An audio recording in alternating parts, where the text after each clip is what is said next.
Hey guys, so the 4.0s have not been off to a good start. The new content's been nice, but the balance is all over the place. Too many nerfs to main weapons, some unbalanced subs, it's not looking great so far. And this is where patch 4.3 comes in, and continues breaking the game. Let's talk about it. Be sure to subscribe to catch the rest of the series. Now, the good news is 4.3 did have a lot of content. This notably had a good Black Belly rework, it added second kits to the 2 new sloshers and splylings, all of them besides Blob Deco being notable by the way. It also added new third kits like the Kensa Rapid Blaster and Kensa 52 Gal. We're gonna get there eventually, guys. And on the nerf side of things, the only thing that was really notable was Chargers finally getting a good paint nerf, so they stopped spamming Ray, and Tent getting a reduction in shield HP, which, yeah, that was pretty needed. Some of the balance changes here were actually pretty good. The 3 original splylings got better run speed increases, now also boosting the strafe speed of the charge, not just the firing version. A lot of utility subs got minor buffs, Fizzy spam was decently toned back, even if the stats were still way too good. Brella and Kensa Jr. got plus 10 points for specials, swim speed got more effective on heavyweights, and oh look at this! Ink resistance now creates a small window before you take damage from enemy ink.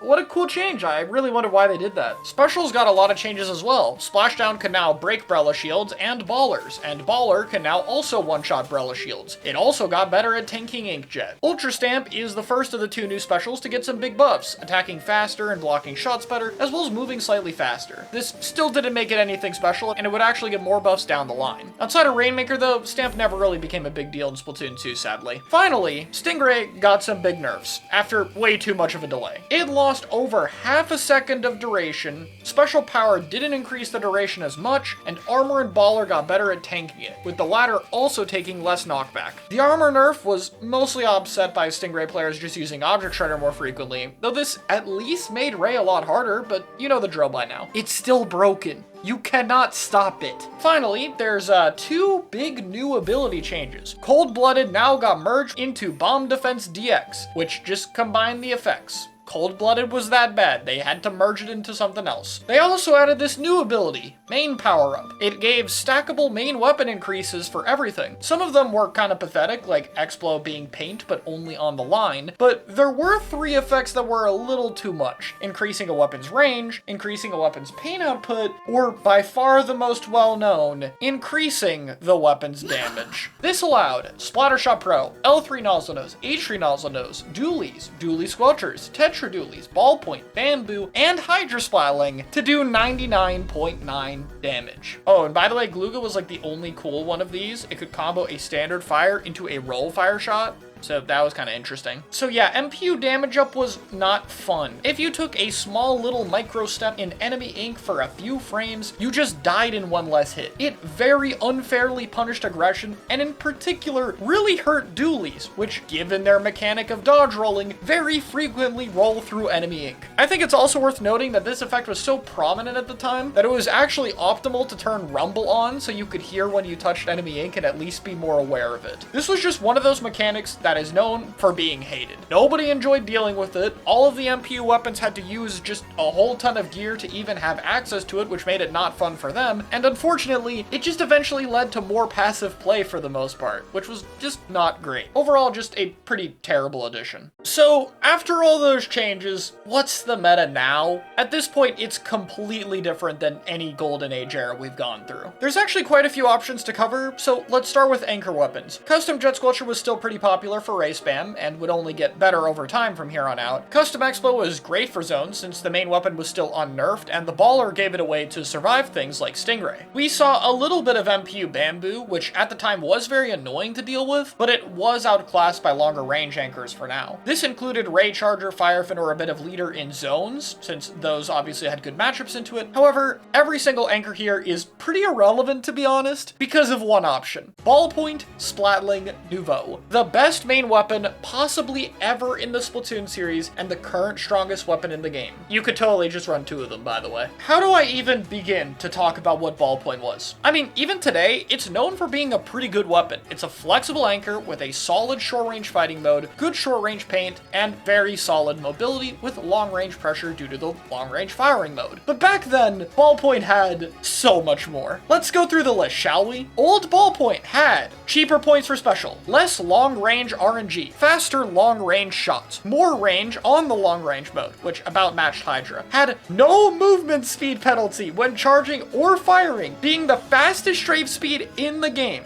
What is this? This is not how legs work! Had less jump RNG in the long-range mode, like twice as little. It painted better in the long-range mode. It dealt more damage on short-range mode. It dealt more damage on long-range mode. It had a stronger main power-up effect. It had MPU damage up, which allowed it to be a potential 3-shot, and combining MPU damage up and the better damage up meant its fall-off shots could consistently 4-hit. It also stacked better with run speed, and it had an amazing beacon and rain kit. That's like 12 new things! Just look at the list of what they had to do to this weapon. And that doesn't even include the extra nerfs right above it on its launch, where it could also charge faster in the air, and it was 190p, which the only reason we're talking about this version and not that version is because the lack of damage up and better kit meant it was slightly worse. This weapon was just a menace. 3-shot kills were brutal. Its mobility was insane and painted very well. Beacons constantly allowed its team to get in, and Rain was a better special at the time, giving it a consistent entry tool. Charger's Umbrellas were its only tough matchup really, but you could just avoid fighting them. Your mobility and range were insane. This weapon is infamous for doing everything well, but this was legit just a better Mini and Hydra put into one super weapon. It also helps that people were not used to Splattlings with the ability to recharge mid-charge either. Just